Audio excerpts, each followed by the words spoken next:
We are sitting at 6:34. We're traveling over to the 680 business room where we find Chris McCusker standing by. Good morning to you, Chris. Good morning. All right, let's talk markets.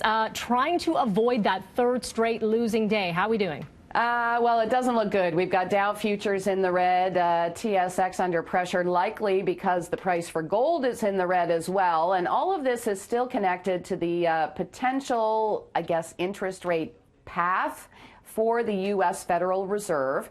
Now, the Fed chairman is going to be speaking to lawmakers starting tomorrow, and then it will continue into Thursday, and hopefully he's going to, offer some sort of signal on where we go from here, provide a bit of clarity to markets.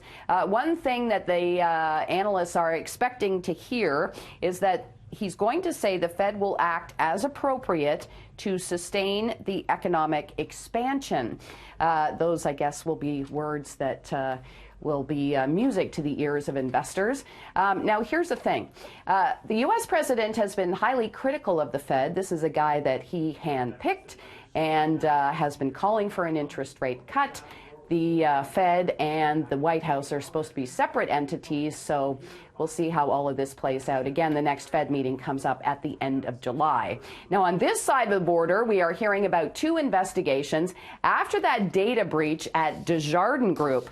The Office of the Privacy Commissioner of Canada and its Quebec equivalent say the investigations will examine whether Desjardins was in compliance with federal and provincial laws around personal information protection. The financial cooperative operates mainly in Quebec, where it is subject to provincial law, but it also falls under the federal privacy law for its activities elsewhere in Canada. And I guess the idea here is to make sure something like this never happens again. A pair of class action lawsuits were initiated last month after that big data breach. And there was a lot of buildup and a lot of talk, but it seems that the crowds are not flocking to Disneyland's new Star Wars theme park as expected. This is according to USA Today. Star Wars Galaxy's Edge is getting fewer guests than Disney originally anticipated.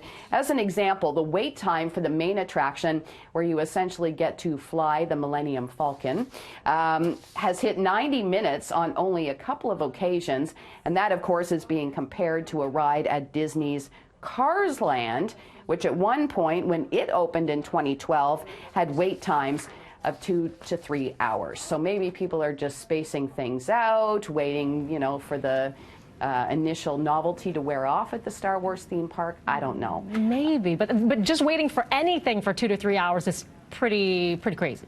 Yes, but I feel like if the wait times are not that bad, I should go and try to fly the Millennium Falcon now. You totally should, Chris. I know. This is your opening. It is.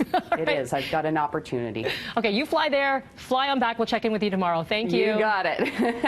Time now is 6:38. Let's get downstairs to Devo. That would be pretty cool.